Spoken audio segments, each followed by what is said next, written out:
예, 지난 시간에 우리가 파일 시스템 임플리멘테이션 부분을 이제 살펴봤습니다. 그래서 디스크에다가 파일을 어떻게 할당할 것인가, 할당하는 방법 세 가지를 설명을 드렸고, 그 다음에 실제로 그럼 이러한 할당 방법들을 토대로 해서 파일 시스템들이 어떻게 파일을 관리하고 있는가, 그 부분을 설명드리면서 먼저 유닉스 파일 시스템에 대한 설명을 드렸습니다.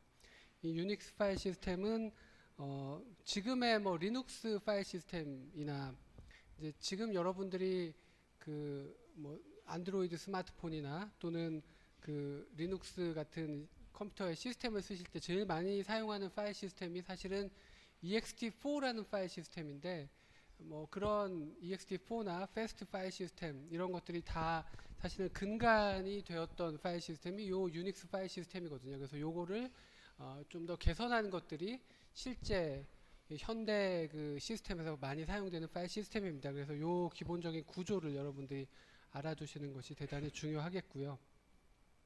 그 다음에 또 다른 파일 시스템 구조 오늘 살펴볼 내용이 이제 FAT 파일 시스템입니다. 요것도 이제 원래는 마이크로소프트사의 그 도스 시절에 나온 파일 시스템인데, 요게 이제 또 발전을 해가지고 뭐 그 NTFS나 이런 걸로 발전을 하면서 현재 그 여러분들 윈도우즈 같은 데서 이 파일 시스템이 발전한 형태가 실제로 사용이 되고 있습니다. 그래서 근간이 되는 이 파일 시스템을 좀 오늘 설명을 드리고자 합니다. 여러분들 이 디스크를 이제 물리적인 디스크가 있을 텐데, 이거를 파티션을 나누게 되면은 이런 논리적인 디스크가 만들어지고, 요게 이제 운영체제가 실제로 관리하는 그러한 디스크라는 거는 바로 이러한 논리적인 디스크죠.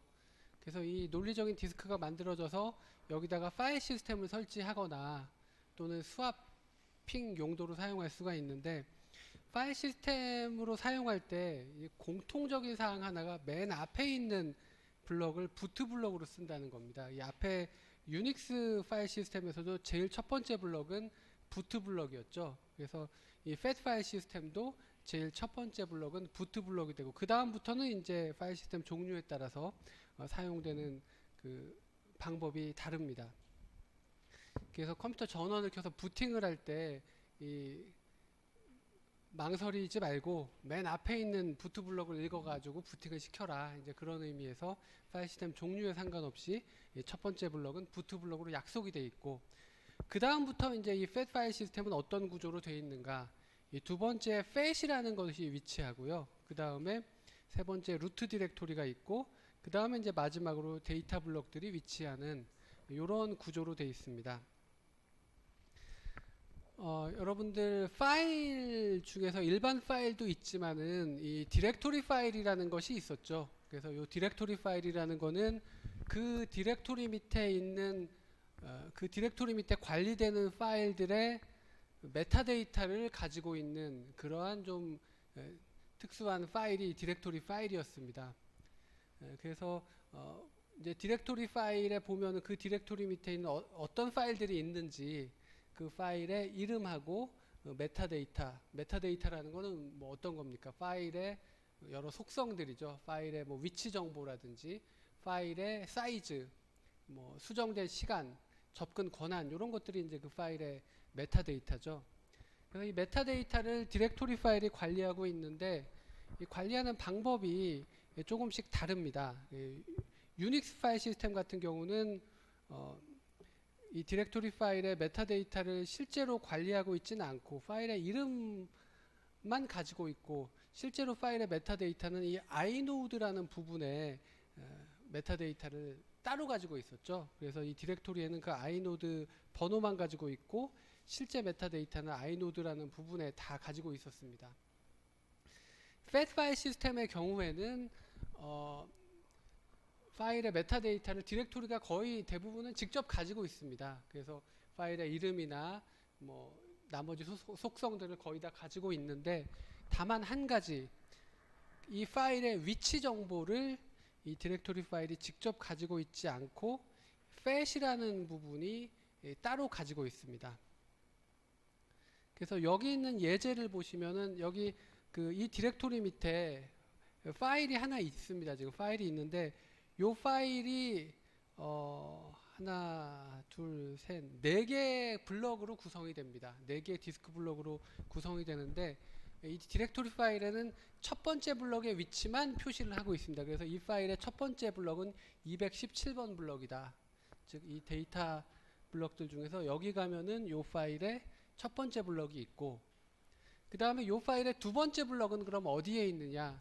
그거는 이제 여기에 가지고 있는 게 아니고 바로 이 fet이라는 부분에 가지고 있습니다. fet은 일종의 배열로 되어 있습니다. 이게 배열인데 여기 보시면 이 디스크의 그 데이터 블럭 개수만큼 이 배열에 그 엔트리가 존재합니다. 그래서 만약에 이 데이터 블럭에 n개 데이터 블럭이 있다.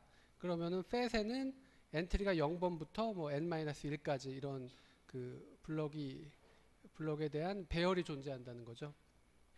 그래서 요 fet은 뭘 가지고 있느냐 하면은 그 블럭에 대한 다음 블럭의 그 위치가 어딘지를 가지고 있습니다. 그래서 여기서 보시면은 이 파일의 첫 번째 블럭은 217번 블럭이고 두 번째 블럭은 그럼 어디냐? 그거는 fet에 가서 이 217번 엔트리에 가면은 두 번째 블럭이 618이다. 이렇게 표시를 해주고 있습니다. 그래서 두 번째 블럭은 618이 되고, 그럼 이 파일의 세 번째 블럭은 어디 있느냐?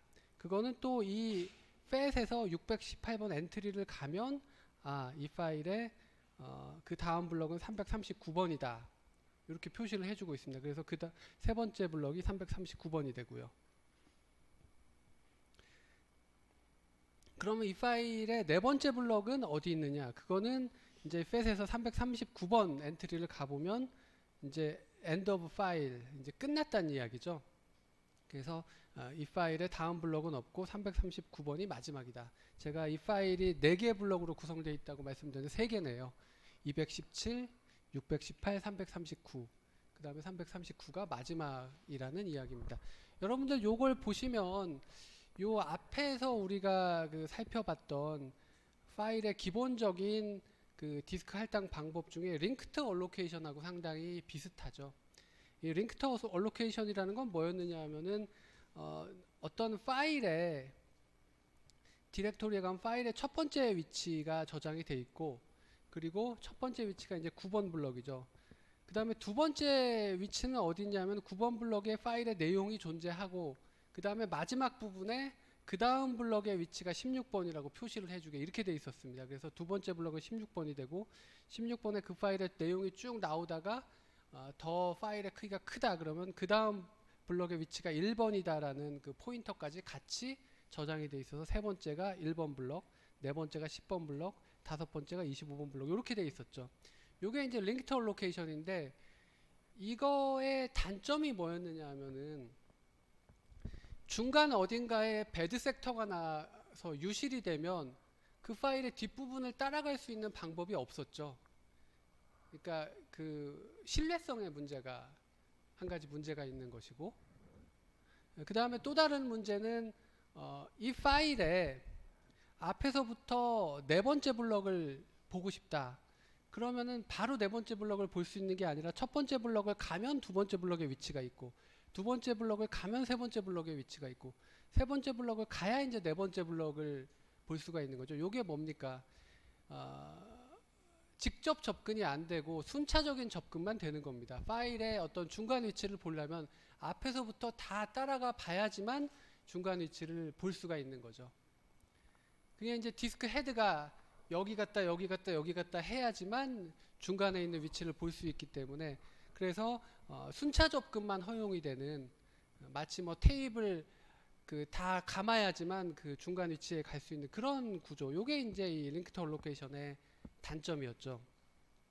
근데 지금 이 FAT 파일 시스템에서는 그런 문제를 다 해소를 하고 있는 겁니다. 왜 해소를 하고 있느냐 하면 이 각각의 블럭의 위치를 가야지만 그 다음 위치를 알 수 있는 것이 아니고 그 다음 위치는 아예 배열로 따로 빼가지고 이 파일 시스템의 데이터 블럭이 아니고 별도의 FAT이라는 곳에 보관을 하고 있는 거죠. 그래서 이 FAT은 상당히 크기가 작잖아요. 이게 요 그 배열의 개수는 물론 이 블럭의 개수만큼 존재하지만 각각의 배열이 담고 있는 거는 그 다음 위치를 나타내는 숫자, 그 위치 정보만 담고 있기 때문에 요 크기가 대단히 작아서, 그래서 요거를 그때그때 디스크를 접근하는 것이 아니고 요 팻의 테이블을 메모리에다가 한번 올려놓으면 그 다음부터는 아까 이 링크터 얼로케이션처럼 디스크의 요 위치를 갖다가 디스크 헤드가 여기를 갖다가 여기를 갖다 여기를 갖다 이렇게 해야 되는 게 아니고, 요 테이블을 메모리에 그냥 한번 올려놓으면 만약 앞에서부터 네 번째 그 파일에서 앞에서부터 네 번째 블럭을 보고 싶다 그러면 이 테이블만 메모리 상에서 따라가면 되는 거죠. 그래서 이거는 파일의 내용을 실제로 따라가야지만 중간 위치를 볼 수 있는 게 아니고 스킵을 하고 그냥 네 번째 위치를 바로 볼 수 있는 거죠. 그래서 이거는 직접 접근이 가능한, 뭐 중간 위치를 본다고 해서 앞에서부터 블럭들을 다 봐야지만 중간 위치를 볼 수 있는 것이 아니고 곧바로 스킵하고 볼 수 있는 그런 면에서 이제 직접 접근이 가능한 게 장점이 되겠고요. 그 다음에 또 한 가지 장점은 아까 이 팻이 아니라 링크터 로케이션이 중간에 배드 섹터가 나면 그 파일의 뒷부분은 아예 따라갈 수가 없었죠. 완전히 유실이 되는데 여기서는 이 팻이 그런 정보를 다 가지고 있잖아요. 그래서 대단히 중요한 정보이기 때문에, 그래서 이 팻 파일 시스템에서는 이 팻을 디스크에다가 한 카피만 저장해 놓는 게 아니라 두 카피 이상을 저장해서 혹시 한 군데 그 뭐 배드 섹터가 나거나 이래서 유실이 되더라도 다른 곳에 있는 복제된 팻을 통해서 접근할 수 있도록 그렇게 해서 신뢰성도 같이 확보를 할 수 있게 이렇게 하고 있습니다.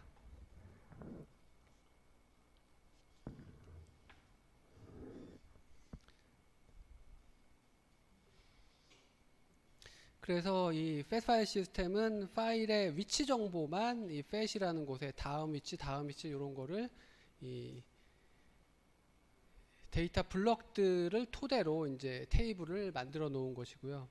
이 팻만 봐가지고는 도대체 이 블럭이 어떤 파일의 일부분인지 그런 거는 알 수가 없죠. 그냥 다음 위치만 이렇게 저장하고 있고 끝났으면은 뭐 엔드 오브 파일이다 이렇게만 돼 있는 거고, 실제로 그 파일 어떤 파일의 그 내용인지를 보려면 디렉토리에서 처음에 따라갈 때 파일 이름이 있고 그 파일의 첫 번째 위치가 217이다.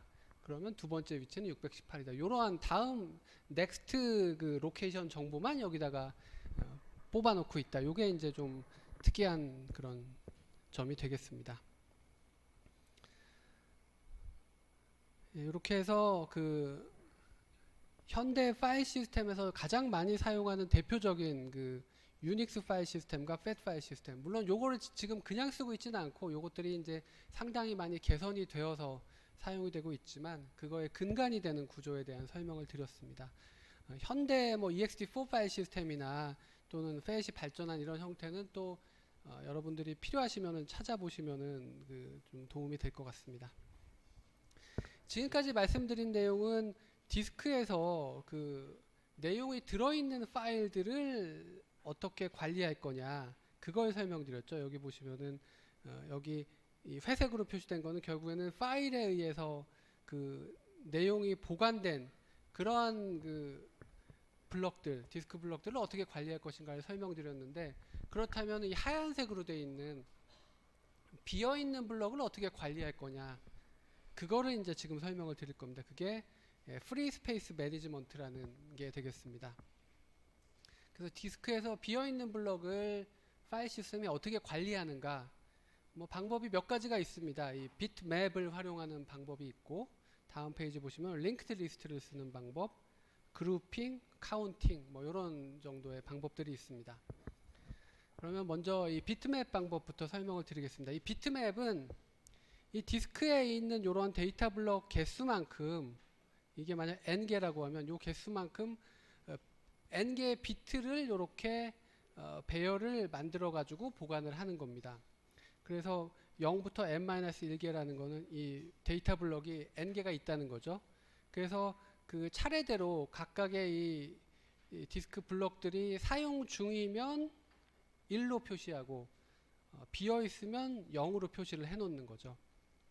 그러면 이 비트맵도 어딘가에 저장이 돼야겠죠. 그래서 이 유닉스 파일 시스템 같은 경우는 비트맵이 슈퍼블럭 부분에 아마 저장이 되는 것 같아요. 여기 뭐 데이터 블럭에 저장될 건 아니고 아이노드도 아니고 아이노드는 요런 거니까 그 다음에 부팅도 아니고 슈퍼블럭 부분에 이제 이 디스크에 있는 데이터 블럭 전체에 대해서 사용 중이냐 아니면 비어 있느냐 그거를 요 개수만큼 0과 1로 이렇게 표시를 해 놓는 겁니다. 그래서 만약 파일이 새롭게 생성이 되거나 파일의 크기가 커지거나 그러면은 여기서 0인 그 블럭을 할당해 가지고 파일을 저장을 하고요. 그 다음에 이미 할당된 파일, 이 사용 중인 파일이 지워지거나 뭐 이럴 때는 1이었던 게 다시 0으로 바뀌어서 빈 위치를 파일 시스템이 표시해서 관리를 하게 되는 겁니다.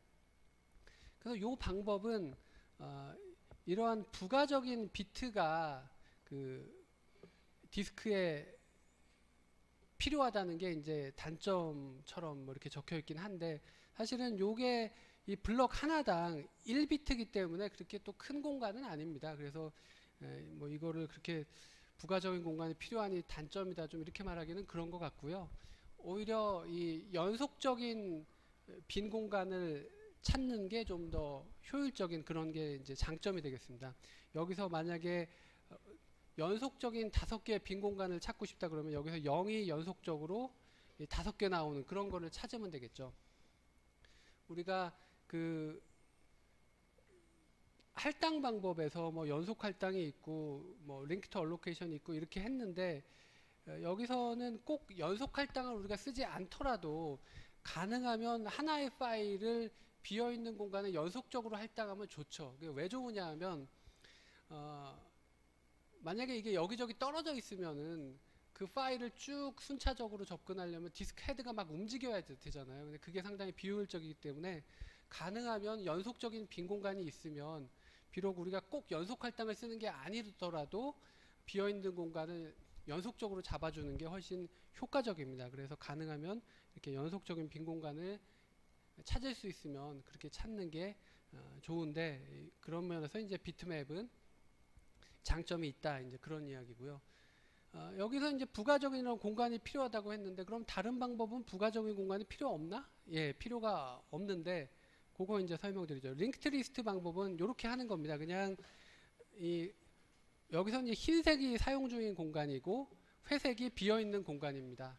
그러면 비어 있는 공간들을 이 링크드 리스트 방법은 그냥 쭉 연결을 해 놓는 겁니다. 그래서 최초의 빈 공간만 이 포인터 하나가 가리키고 있고 그래서 두 번째 빈 공간은 첫 번째 빈 공간이 그 포인터를 가지고 있고 그 다음 빈 공간은 또 여기 빈 공간이 가지고 있고 어차피 이게 빈 공간이기 때문에 내용이 들어있는 게 아니니까 이 빈 공간 각각에다가 다음 빈 공간의 위치를 표시하는 포인터를 저장하고 있어도 특별히 공간이 낭비될 건 없죠.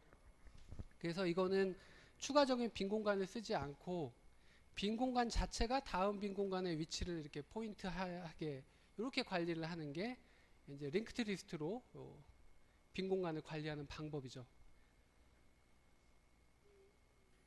뭐 추가적인 빈 공간이 안 드니까 좋은 것 같지만 사실은 이 방법이 여러 가지 문제점이 있겠죠. 여기 뭐 포인터가 하나 유실되면은 빈 공간을 다 잃어버릴 수도 있고 앞에 링크드 얼로케이션하고 거의 비슷한 문제가 있는 거죠. 그리고 연속적인 빈 공간을 찾기도 어렵겠죠.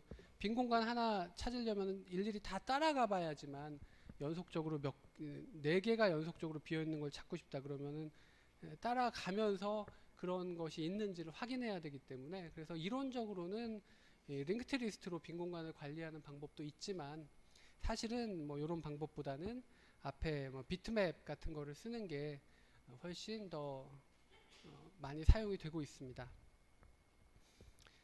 그 다음에 이 그룹핑이라는 방법은 이렇게 하나씩 이렇게 굳이 관리할 필요가 있느냐.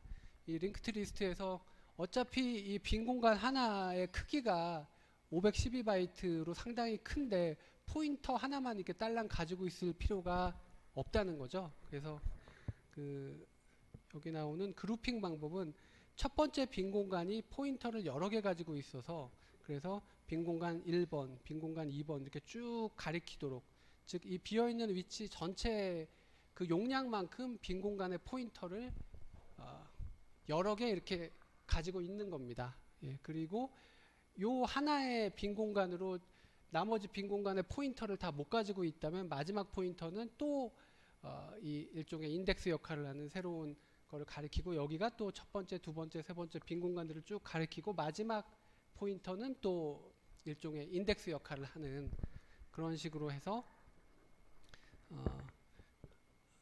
그 빈 공간을 충분히 인덱스로 활용해서 나머지 빈 공간들을 가리킬 수 있도록 하는 이런 방법이 되겠습니다.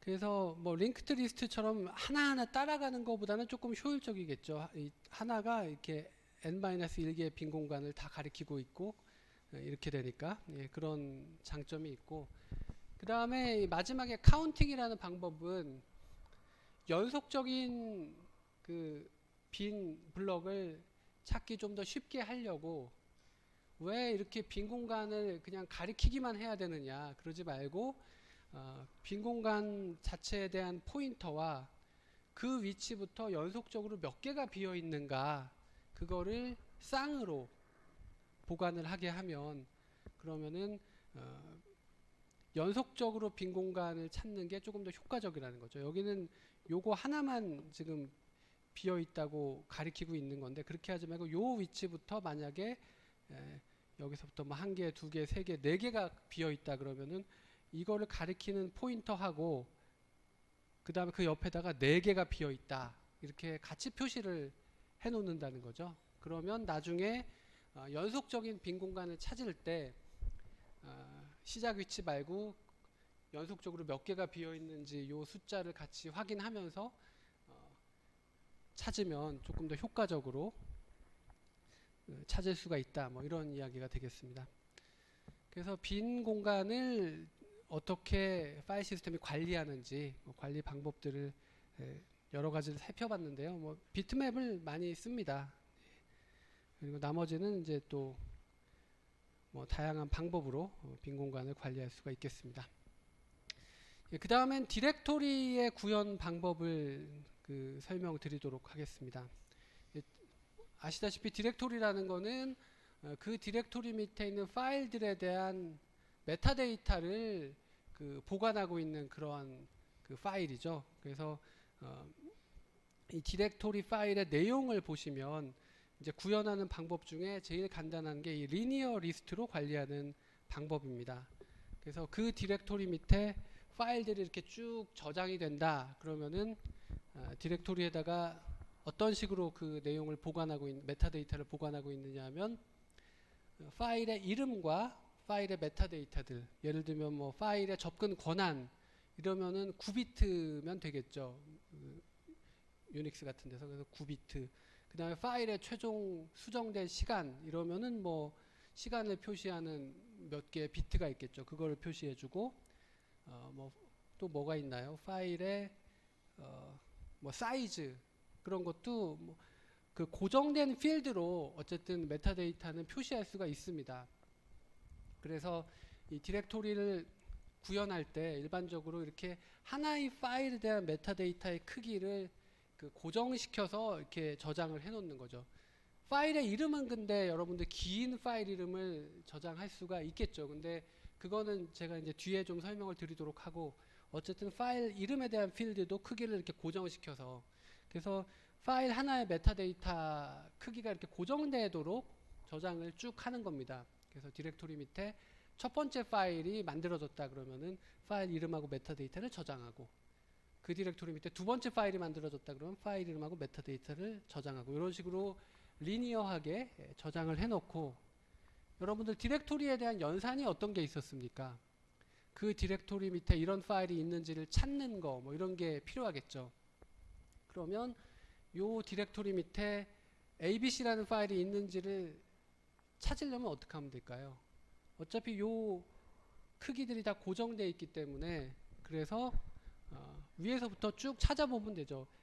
AAA 이거 아니고, CC 이거 아니고, BB 아니고, ABC 여기 있네, 이렇게 어떤 파일에 대한 검색하는 그런 연산이 주어졌을 때 이 필드들의 크기가 다 고정되어 있기 때문에 파일 이름이 시작되는 위치는 딱딱 정해져 있을 겁니다. 그래서 ABC라는 그런 패턴이 있는지 패턴 매칭을 위에서부터 리니어하게 쭉 해보면 그 디렉토리 밑에 그런 파일이 있는지를 찾을 수가 있죠.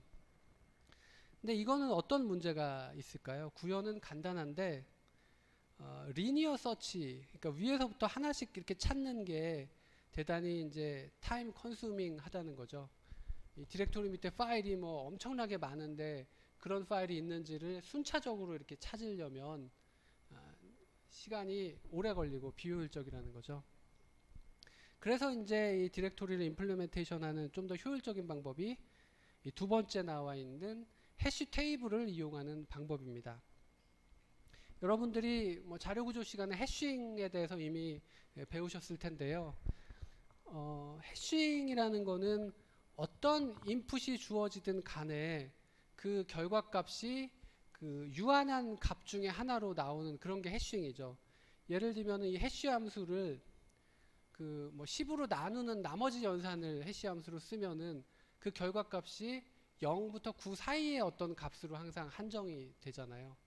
그래서 여기서도 파일 이름을 그 해시 함수의 인풋으로 하고, 그리고 해시 함수의 결과값이 예를 들어서 1부터 n 사이의 값이 나오도록 해봅시다. 이제 그런 해시 함수를 썼다고 하면, 그러면 여기서처럼 그 순차적으로 파일 이름을 직접 저장하는 게 아니고 파일 이름에 대한 해시 결과값에 근거해서 1부터 n 사이의 값이 나오죠. 그러면 예를 들어서 어떤 AAA라는 파일 이름에 대해서 해시를 했더니 결과값이 3이 나왔다.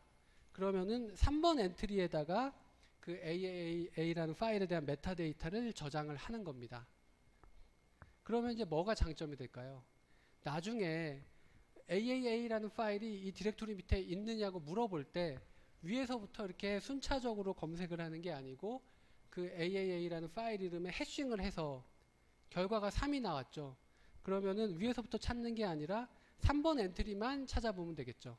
그래서 그 파일이 만약 존재한다면 3번 엔트리에 존재하는 거고, 만약에 3번 엔트리에 그 파일이 없다면은 이 디렉토리 밑에 어디에도 그런 파일은 없는 거죠. 그래서 해싱을 사용하면 그러면은 이 디렉토리에 대한 그 서치 같은 연산을 훨씬 더 효과적으로 할 수 있게 되는 겁니다. 근데 여러분들 해시에는 이제 문제점이 있을 수 있죠. 이 컬리전 같은 문제는 해시에서 이제 대표적으로 생기는 문제입니다. 이게 뭐냐 하면은 파일 이름은 달랐는데, 즉 AAA가 아니고 우연하게도 ABC라는 파일에 대해서도 해싱을 했더니 결과가 3이 나올 수가 있죠. 즉 서로 다른 파일에 대해서 해시의 결과는 동일한 값이 나올 수도 있습니다. 이걸 우리가 컬리전이라고 부르죠. 그래서 해싱에서 컬리전 처리하는 방법은 사실 뭐 운영체제 수업 시간에 알려드릴 방법은 아니고요. 뭐 자료구조 시간에 여러분들이 배울 내용이고 여기서 굳이 말씀드릴 필요는 없는데, 뭐 두 가지 방법이 있죠. 말씀드릴 필요가 없다고 하고서 결국 얘기를 하는데, 만약에 여기 3번에 동일한 파일이 그 중복해서 매핑이 됐으면 그 다음 위치에다가 그냥 저장하는 그런 방법도 있고, 아니면은 여기다가 포인터로 연결을 해가지고 이 3번 엔트리에 매핑된 것들이 뭐 포인터로 연결해서 그 여러 개가 있다라는 걸 표시해 놓고, 그렇게 해서 이제 나중에 거기를 다 따라가면서 있는지를 확인하는 이런 방법을 사용할 수가 있죠. 그래서 디렉토리에 대한 그 구현 방법을 설명드리고, 그래서 이 파일의 메타데이터를 보관할 때 이 디렉토리에다가 이렇게 직접 보관하기도 하지만 또 일부 데이터는 디렉토리가 아닌 다른 곳에 보관을 하는 사례를 이미 여러분들께 설명을 드렸죠. 그 유닉스 파일 시스템 같은 경우는 여기 아이노드에 실제로 이 디렉토리의 그 파일 이름은 디렉토리에 있지만 나머지 메타데이터들은 여기 포인터만 하나 있어서 이 아이노드 번호가 여기 어딘가를 가리키고 있고, 그래서 아이노드에 가면은 파일의 뭐 소유주나 접근 권한, 수정 시각, 또 위치 정보 이런 것들이 아이노드 부분에 따로 저장이 돼 있었고요. 팻 파일 시스템의 경우에는 메타데이터를 다 디렉토리가 가지고 있는데 위치 정보만 팻이 따로 빼가지고 가지고 있고, 이런 식으로 파일의 메타데이터를 디렉토리가 다 가지고 있지 않고 파일 시스템 구현에 따라서 일부 내용은 별도의 영역에 빼가지고 들고 있을 수도 있다. 이제 그런 말씀을 드리고요. 그 다음에 마지막으로 이 긴 파일 이름을 지원하는 방법입니다. 아까 이제 여러분들한테 말씀드리기를 디렉토리가 이 파일의 메타데이터를 가지고 있을 때 고정 크기로 이렇게 가지고 있어야 이제 뭐 검색을 하거나 이럴 때 유리하기 때문에 그렇게 보관을 하는데, 다른 메타데이터는 고정 크기로 가지고 있는 거에 별 문제가 없는데 파일 이름 같은 경우에는 이 고정 크기보다 길어질 수가 있죠. 예. 그런 경우에 어떻게 하느냐 하면 길어진 파일 이름은 포인터로 따로 빼가지고 그냥 들고 있는 뭐 이런 방법으로 보통 구현을 합니다. 예를 들어서 파일 이름이 AAABB 이렇게 5글자인데 파일 이름을 저장할 수 있는 이 고정 크기 공간이 3글자밖에 저장을 못한다. 그러면 AAA 하고서 마지막 부분은 포인터로 이 디렉토리 파일의 제일 끝부분을 가리키고 있고, 그러니까 나머지 파일 이름 부분이 저장되는 위치를 가리키고 있고, 거기 가면 거꾸로 BP 하고서 그 파일 이름이 끝났다라는 표시를 이렇게 해놓는 거죠. 그 다음에 이렇게 짧은 이름은 그냥 바로 저장을 하면 되고, 또 이렇게 4글자로 돼 있는데 3글자밖에 저장을 못하면 CCA 하고 나머지 글자는 포인터가 가리키고 있는 여기에 저장이 돼 있고, 이제 파일 이름이 끝났다는 이런 식으로 보관을 해서, 그래서 어떤 한정된 크기를 벗어나는 그런 긴 파일 이름은 이런 식으로 관리를 하면 되고, 보통 이런 식으로 관리를 하고 있습니다. 그래서 긴 파일에 대한 지원 방법을 설명을 드렸고요. 지금까지는 이제 개별 파일 시스템에 대한 설명을 드렸고, 지금은 이제 VFS랑 NFS라고 해서 이제 요 그림을 통해서 좀 설명을 드릴 텐데요. 파일 시스템은 종류가 대단히 많습니다. 뭐 유닉스의 파일 시스템도 있고, 유닉스도 뭐 패스트 파일 시스템, ext4 파일 시스템 여러 가지가 있고요. 그 다음에 뭐 윈도우즈 계열에서도 그 FAT 파일 시스템도 있고, 뭐 NTFS도 있고 여러 가지 파일 시스템이 있는데, 그 사용자가 이런 파일 시스템을 접근하려면 시스템 콜을 통해서 운영체제한테 파일 접근을 요청하게 되죠. 뭐 read 시스템 콜이나 write 시스템 콜을 통해서 파일 시스템을 접근해야 됩니다. 그런데 파일 시스템 종류마다 서로 다른 그 인터페이스를 사용해서 접근을 해야 되면은 사용자한테 대단히 불편할 겁니다. 그래서 이런 파일 시스템의 종류는 여러 가지가 있지만 사용자가 그 파일 시스템을 접근할 때는 서로 다른 인터페이스가 아니라 동일한 인터페이스로 접근할 수 있게 해주는 계층, 그게 바로 이 VFS라는 버추얼 파일 시스템 레이어가 되겠습니다. 그래서 파일 시스템 종류는 다양한데 사용자가 각 종류별로 다른 인터페이스로 접근하는 것이 아니고 동일한 시스템 콜 API를 통해서 접근할 수 있게 파일 시스템 윗계층에 하나의 그 계층을 더 두고 있는데, 이게 이제 VFS라는 거죠. 그래서 사용자는 VFS를 통해서 모든 파일 시스템에 대한 접근을 동일한 방법으로 할 수 있게 그렇게 해주는 겁니다. 그 다음에 이제 NFS를 설명을 드릴 텐데, 이 파일 시스템이라는 게 내 컴퓨터에 있는 저장 장치에 저장되어 있을 수도 있지만, 이 원격의 다른 컴퓨터에 있는 파일 시스템의 파일을 접근하는 것도 허용을 하고 있습니다. 그거를 이제 할 수 있게 해주는 방법 중에 하나가 바로 이 네트워크 파일 시스템 NFS라는 방법인데요. 사실은 NFS 말고도 이제 여러 가지 분산 파일 시스템의 이런 프로토콜에 의해서 원격에 있는 파일을 접근할 수 있는 방법이 여러 가지가 있는데 여기서는 대표적으로 이 NFS에 대한 설명을 드리고자 합니다. 여기 보시면 여러분들 컴퓨터가 두 대가 있습니다. 이게 클라이언트라는 컴퓨터가 여기서 요렇게 해서 요렇게 클라이언트 컴퓨터가 한 대가 있고, 그 다음에 서버라는 컴퓨터가 이쪽에 이렇게 한 대가 있습니다. 그리고 이 두 개의 컴퓨터는 지금 네트워크로 연결이 되어 있는 이런 상황입니다. 여기서 이 클라이언트에 있는 사용자가 자기 컴퓨터에 있는 파일 시스템의 파일을 접근할 수도 있지만 이쪽 그 다른 컴퓨터에 있는 파일을 접근을 하려고 할 때 그거를 이제 허용해 주는 게 바로 이 NFS라는 거죠.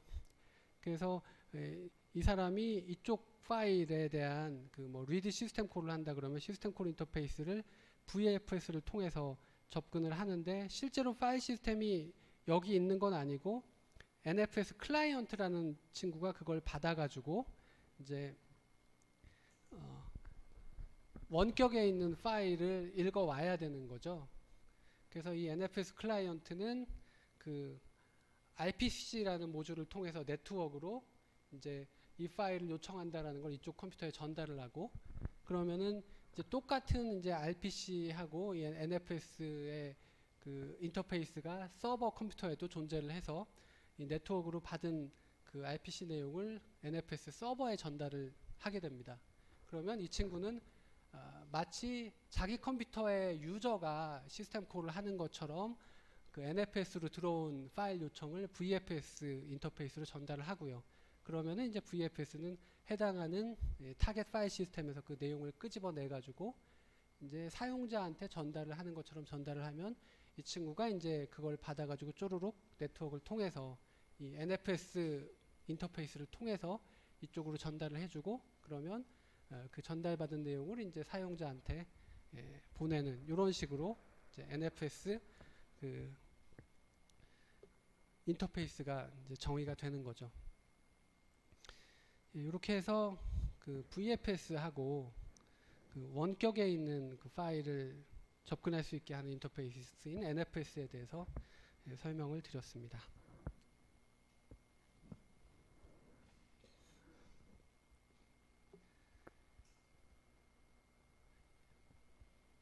예, 그 다음에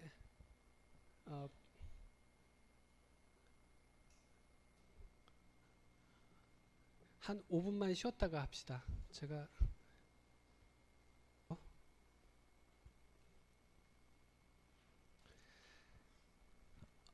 그 우리가 전 챕터에서 이 버추얼 메모리를 배웠고, 그리고 이번 챕터에서 파일 시스템에 대한 내용을 배웠습니다. 근데 거기서 사용되는 그 용어가 있는데, 우리가 디스크는 특별히 이제 파일을 저장하기 위한 파일 시스템 용도와, 그리고 메모리의 연장 공간으로 사용되는 이런 스왑 에어리어 용도로 나누어져서 이제 사용이 되고 있죠. 그리고 이 물리적인 메모리를 보시면 그 운영체제의 커널이 상주하는 영역이 이렇게 있고, 그 다음에 사용자 메모리 영역이 여러분들 잘 안 보이실 텐데 이 하얀색의 이 페이지 단위로 페이지 프레임으로 잘려져 가지고 관리가 되고 있습니다. 그래서 프로그램의 주소 공간 중에서 당장 필요한 부분은 이렇게 물리적인 메모리 페이지 프레임에 올라와 있고, 당장 필요하지 않은 부분은 이 디스크의 스왑 에어리어에 이렇게 내려가 있고, 이제 이런 식으로 관리가 되고 있습니다. 근데 요게 이제 그 버추얼 메모리 관리 페이징 시스템을 이야기하죠. 근데 이거를 갖다가 그 캐싱의 관점에서는 요 각각의 페이지 프레임을 갖다가 우리가 페이지 캐시라고 부릅니다. 왜 그러냐 하면은 캐시라는 거는 상대적으로 빠른 저장 장치를 말하죠. 그래서 이 버추얼 메모리 시스템에서는 이 스왑 에어리어는 느린 저장 장치고, 물리적인 메모리의 이 페이지 캐시 페이지 프레임은 빠른 저장 장치이기 때문에, 그래서 이 페이지 프레임들 요거를 갖다가 페이지 캐시라고도 부릅니다. 그래서 페이지 캐시라는 거는 메모리의 페이지 프레임들을 뜻하는 용어죠, 그냥. 근데 이제 파일 시스템에도 이제 이 캐시가 있는데 그거는 이제 운영체제 커널 영역 중에서 일부 영역으로 이렇게 관리되는 부분이 있고 요거를 이제 우리가 버퍼 캐시라고 부릅니다. 어떤 프로그램이 실행이 되다가 그 뭐 리드 라이트 시스템 콜을 해서 디스크에 있는 파일을 읽어달라 그런 식으로 요청을 할 수가 있죠. 근데 그거는 디스크에서 파일을 읽는 작업은 사용자 프로그램이 직접 할 수 있는 게 아니고 운영체제한테 리드나 라이트 시스템 콜을 해서 요청을 하죠. 그러면은 이제 운영체제는 그 요청한 파일을 읽어다가 사용자 프로그램한테 직접 전달하는 게 아니라 일단 자기 그 메모리 영역 중에 버퍼 캐시라는 영역에 먼저 읽어놓고 그 읽어놓은 내용을 사용자 프로그램한테 카피를 해서 복제를 해서 전달을 하게 됩니다. 그래서 이 버퍼 캐시는 사용자가 요청한 파일을 전달한 다음에 버리지 않고 보관을 하고 있다가 똑같은 파일에 대해서 나중에 뭐 그 프로그램이든 아니면 다른 프로그램이든 다시 한번 요청을 할 수가 있죠. 뭐 리드 시스템 콜을 해서 이 파일의 내용을 달라라고 운영체제한테 요청을 했는데 운영체제가 가만 보니까 그 파일의 내용이 이미 버퍼 캐시에 올라와 있어요. 그러니까 예전에 한번 디스크에서 읽어다가 전달을 해준 경험이 있어서 그 내용을 이 버퍼 캐시라는 곳에 보관을 하고 있었다. 그러면 디스크까지 갈 필요가 없겠죠. 내가 버퍼 캐시에 가지고 있던 내용을 사용자한테 바로 전달을 하면 훨씬 빠를 겁니다. 그 용도가 바로 이 버퍼 캐시의 용도가 되겠습니다. 즉 파일 입출력을 빠르게 하기 위해서 운영체제가 자신의 메모리 영역 일부에다가 파일의 그 파일 요청에 대한 거를 이제 보관하고 있다가 나중에 또 요청이 오면은 다시 그 바로 전달하는. 그래서 디스크가 여기서는 파일 시스템이 느린 저장 장치고 이 버퍼 캐시가 빠른 저장 장치인 거죠. 그래서 지금 페이지 캐시하고 버퍼 캐시 두 가지 용어를 설명드리고 있는데 페이지 캐시라는 거는 프로세스의 주소 공간 중에서 당장 사용되는 거는 페이지 캐시에 올려놓고 그렇지 않은 거는 디스크의 수압 에어리어에 내려놓는다. 그 관점이고요. 버퍼 캐시는 파일 시스템에서 이 당장 사용된 파일의 내용을 버퍼 캐시에 올려놓고 그렇지 않은 거는 이제 디스크에 그냥 파일 시스템에 내려가 있고 이런 상태로 서로 다른 두 가지 관점에서 이제 캐시가 사용이 되는 그런 모습을 보여드리고 있는 겁니다. 근데 이 두 가지 캐시를 운영체제가 관리하는 방법에 있어서는 차이가 있었죠. 그거는 사실 이미 설명을 드렸는데 이 페이지 캐시 같은 경우는 결국에는 이 페이지 캐시가 꽉 차면 새로운 페이지를 메모리에 올려놓으려면 뭔가가 쫓겨나야 되고 그러면 여기서 이 페이지 캐시의 리플레이스먼트 알고리즘이라는 게 필요했었습니다. 전 챕터에서 이거를 배웠는데 이 페이지 캐시에서는 그 LRU나 LFU 같은 알고리즘을 사실 사용할 수가 없었어요. 그러니까 LRU 같은 알고리즘은 가장 오래전에 사용된 페이지를 쫓아내는 그런 방법이었는데 어느 페이지가 가장 오래전에 됐는지를 운영체제가 모르죠. 왜 그러냐 하면 이 메모리로 올려놓는 작업은 운영체제의 개입이 필요한데 이미 메모리에 올라온 페이지를 접근하는 일은 사용자 프로그램이 직접 이 페이지를 접근하지 이 메모리에 올라와 있는 페이지를 접근하기 위해서 운영체제의 개입을 통해서 접근하는 게 아니기 때문에 그래서 그 페이지 캐시의 관리에서는 LRU나 LFU처럼 그 정확한 정보를 모르고 반쪽짜리 정보만 안다고 했습니다. 즉 페이지 폴트가 났을 때 이 페이지를 메모리에 올려놓은 시간은 알지만 이미 메모리에 올라온 이후에 마지막으로 사용된 시간이 언젠지 이런 거는 운영체제가 몰라서 그래서 그 하드웨어의 간단한 도움을 받아서 클락 알고리즘 같은 거를 사용한다.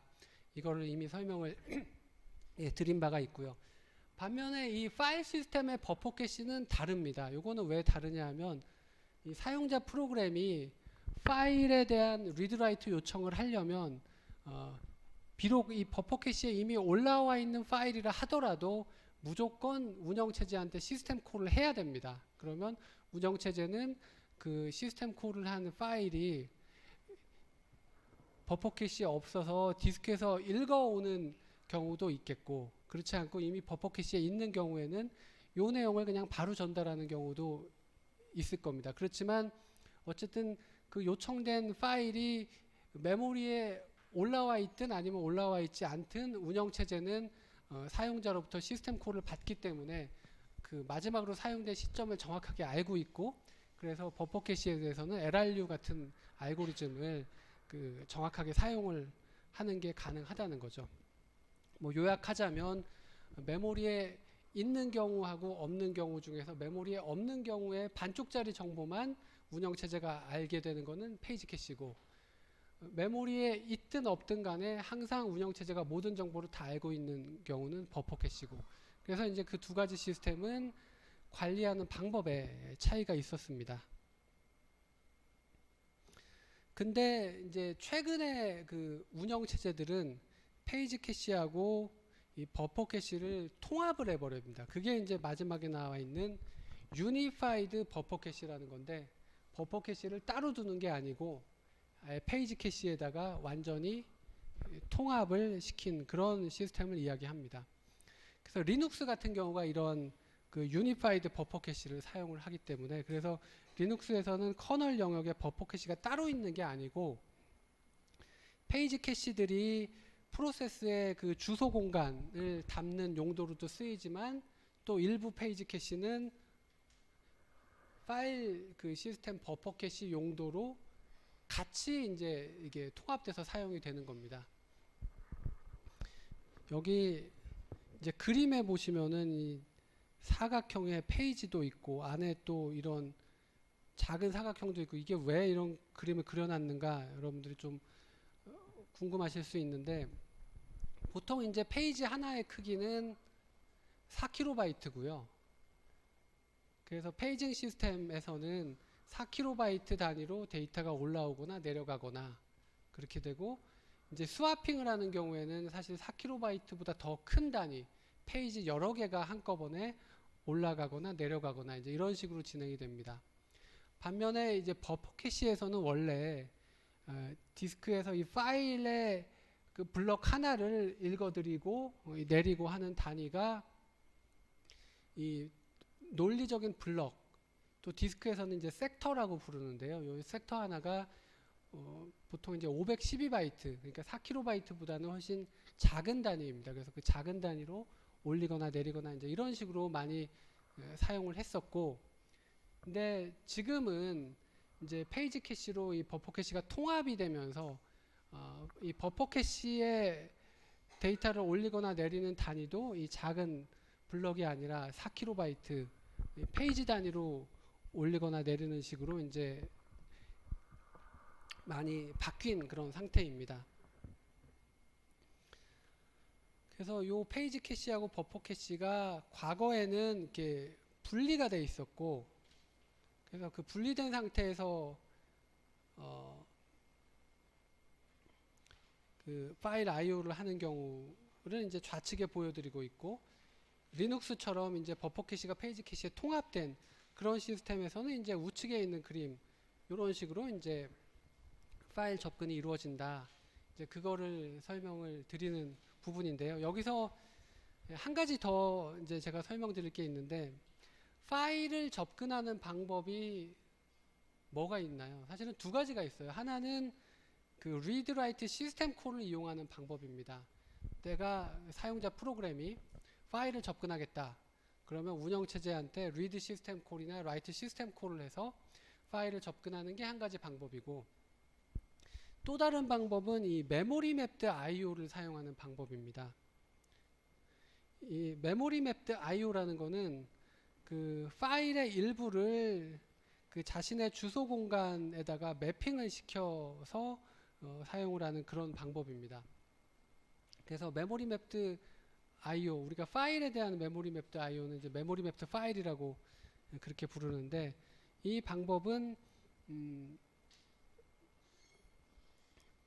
그러니까 메모리 맵드 IO를 하는 시스템 콜을 한번 하고 나면 그때부터는 이 프로그램이 자신의 이 메모리 공간을 접근하는 그러한 연산을 통해서 파일 입출력을 할 수 있는 그런 방법이 메모리 맵드 IO입니다. 그래서 자신의 주소 공간 일부에다가 어떤 파일을 매핑 시켜 놓고 나면 그때부터는 어떤 파일을 읽거나 쓰라는 요청이 아니고 자신의 메모리 공간을 접근하는 그 뭐 배열을 하나 만들어 가지고 배열에다 데이터를 쓰는 이런 게 이제 메모리 접근이잖아요. 근데 그 메모리 접근이 파일 입출력으로 이어지는 이제 그런 식의 인터페이스가 바로 메모리 맵드 IO가 되겠습니다.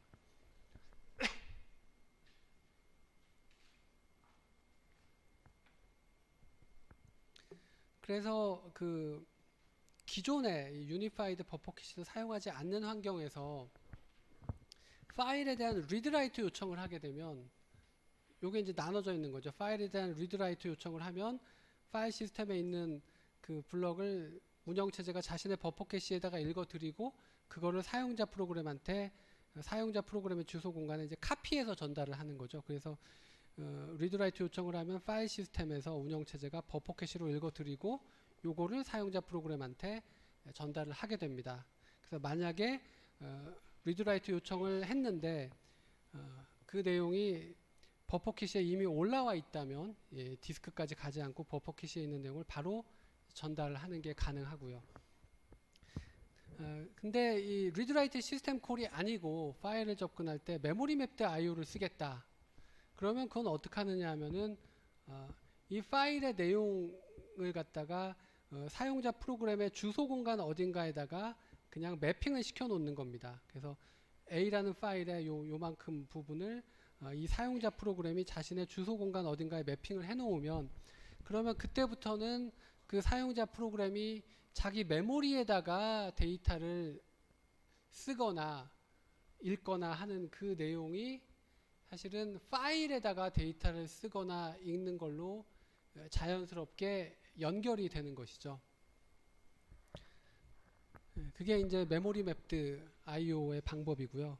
근데 그래서 메모리 맵드 IO를 하게 되면은 자신의 주소 공간에 있는 이 페이지 캐시에다가 메모리 접근하듯이 뭐 데이터를 읽거나 써주면은 그게 이제 파일 시스템에 실제로 반영이 되는 건데, 근데 이 전통적인 버퍼 캐시를 쓰는 파일 시스템에서는 파일을 읽거나 쓰는 거는 무조건 버퍼 캐시를 통과하게 돼 있습니다. 그래서 사실은 메모리 맵드 IO를 쓰더라도 파일의 내용을 읽어야겠다 그러면 버퍼 캐시를 먼저 읽어 드린 다음에 이쪽에다가 전달을 하게 됩니다.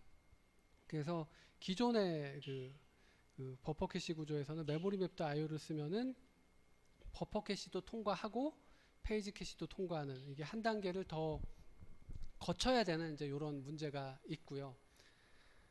지금의 리눅스처럼 버퍼 캐시하고 페이지 캐시가 완전히 그 유니파이된 이런 환경에서는 이제 페이지 캐시가 버퍼 캐시랑 이제 같이 쓰이는 겁니다. 그래서 파일에 그 리드라이트 시스템 콜을 하면 그 디스크에 있는 파일의 내용을 버퍼 캐시, 즉 페이지 캐시에 읽어서 요거를 이제 사용자한테 전달을 하고, 그리고 이제 나중에 다른 프로그램이 동일한 파일을 요청했을 때 그 버퍼 캐시에 있는 내용을 카피하고, 그거는 이제 이쪽하고 똑같습니다. 그런데 이 메모리 맵드 IO를 쓰는 경우에 여기처럼 버퍼 캐시를 통과해서 페이지 캐시로 카피하는 것이 아니고 그냥 그 사용자 프로그램의 페이지 캐시로 바로 매핑을 해버립니다.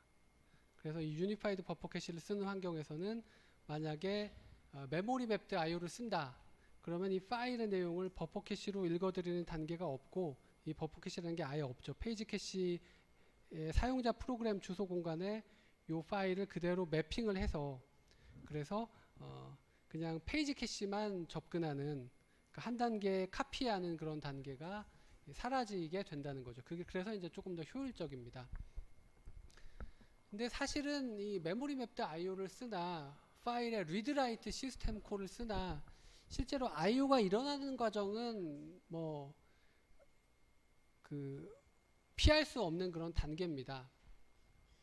예를 들어서 이 파일 하나를 갖다가 파일의 특정 부분을 사용자 프로그램이 자신의 주소 공간에 매핑을 해서 메모리 맵드 IO를 하려고 합니다. 그래서 매핑은 해놨는데 여기 있는 내용을 읽고 싶다.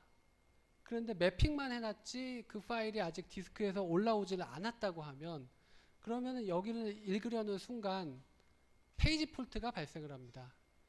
그러니까 이게 페이징 시스템이기 때문에 여기서는 그 페이지 폴트가 생기는 거죠. 그래서 페이지 폴트가 발생하면 페이지 폴트 핸들러가 운영체제를 통해서 호출이 되고 그러면 이전에 그 페이징 시스템에서는 스왑 에어리어에 있던 페이지가 메모리로 올라갔잖아요. 근데 그렇게 하지 않고 메모리 맵드 IO를 쓰는 거기 때문에 해당하는 파일에 해당하는 내용이 이 페이지로 올라가게 되고 그렇게 되면 이제 다음번에 그 페이지를 접근할 때 그 파일이 이미 올라왔기 때문에 이제 직접적으로 여기서 바로 접근을 할 수가 있게 되는 것이죠.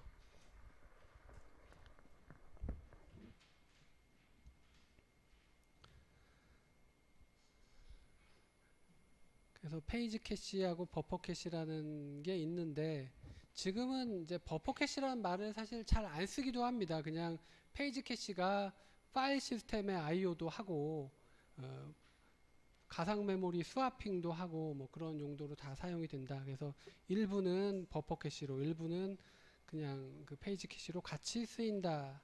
이제 요런 게 이제 일반적인 이제 추세가 되겠습니다.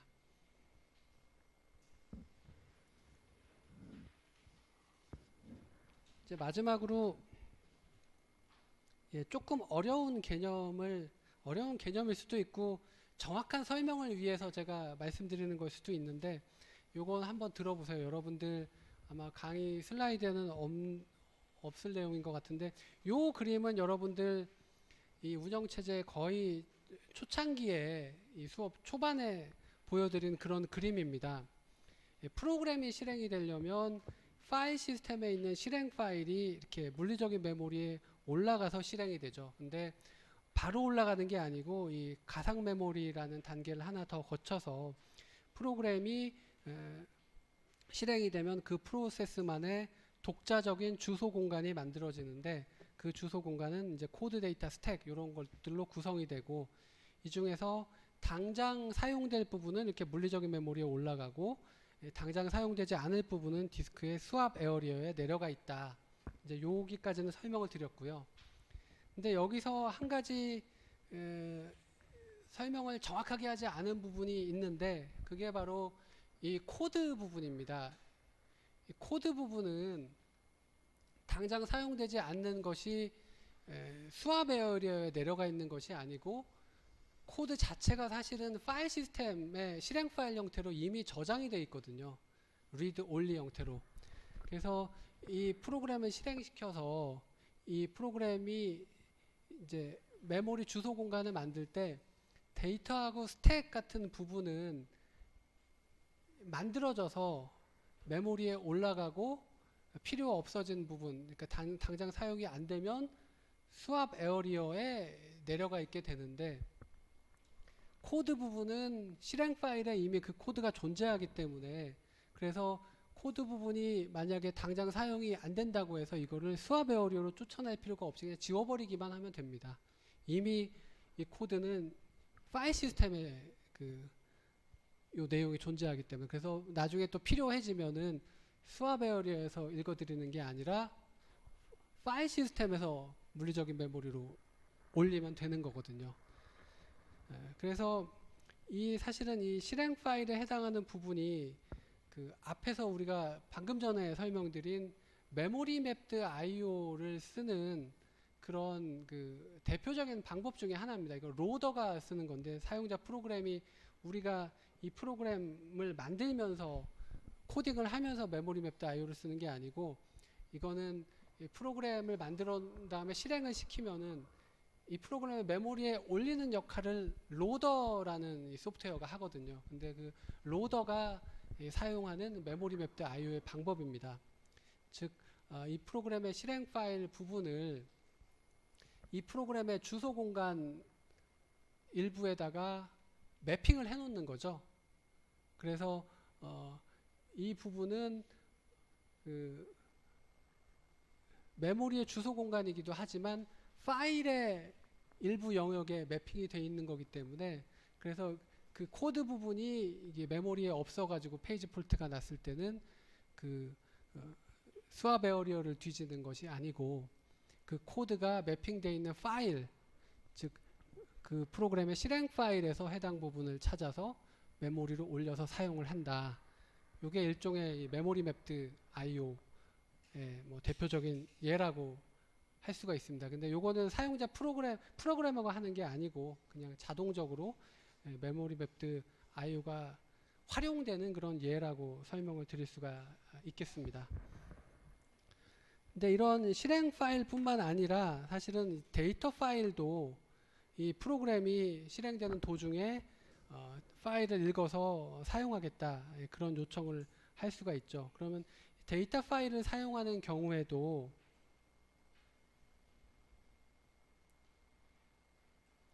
이 데이터 파일을 프로그램이 사용하는 방법이 두 가지가 있었죠.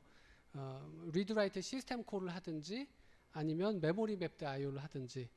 그래서 이 메모리 맵드 I/O를 하는 경우에 이 파일을 내가 프로그램 B가 사용하겠다, 데이터 파일을 쓰겠다고 하면 먼저 운영체제한테 내가 메모리 맵드 I/O를 하겠습니다 라는 시스템 콜을 해줍니다.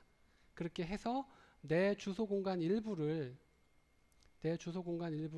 이 파일하고 매핑을 시켜 놓습니다. 근데 이 프로그램의 그 주소 공간 일부가 실제로 물리적인 메모리 어딘가 매핑이 돼 있겠죠. 그리고 이 매핑된 물리적인 메모리의 일부는 사실 파일하고 매핑이 되어 있는 이런 상황입니다. 그래서 이 상황에서 만약에 이 프로그램이 요 위치에 있는 데이터를 읽겠다, 자신의 메모리 영역을 읽는 거죠. 근데 읽겠다는 요청이 가면은 그 내용이 지금 메모리 맵드 I/O인데 아직 메모리에 안 올라와 있는 상황이라는 거죠. 그러면은 페이지 폴트를 내고, 그러면은 페이지 폴트 핸들러가 보통은 이제 스왑 에어리어에 있는 내용을 올릴 텐데 이게 메모리 맵드 I/O이기 때문에 파일의 내용을 메모리에다가 올려서 이제 페이지 폴트 핸들링이 끝나면 이제 읽혀진 내용을 접근할 수 있게, 이렇게 하는 게 메모리 맵드 I/O 방법이고요. 그 다음에 이 똑같은 파일에 대해서 또 다른 프로그램이 이번에는 read write 시스템 콜을 통해서 파일을 접근하고자 합니다. 그럴 때는 프로그램이 운영체제한테 뭐 read 시스템 콜을 하겠죠. 이 파일의 내용을 달라. 그러면 운영체제는 그 파일의 내용이 아까 이 메모리 맵드 I/O를 한 거는 이 프로그램 자신의 주소 공간이고요. 그리고 운영체제 입장에서는 그 파일을 내가 관리하고 있는 그 내용이 지금 페이지 캐시에, 그러니까 버퍼 캐시에 올라와 있지가 않기 때문에, 그래서 그 내용을 읽어드려서, 그래서 그거를 그 사용자 주소 공간에다가 카피를 해서, 리드 라이트 시스템 콜인 경우에는 카피를 해서 이제 프로그램이 사용할 수 있게 해주는 건데요. 여러분들한테는 조금 이게 복잡할 것 같아요. 그래서 뭐 이런 정도로 그 설명을 드리고요.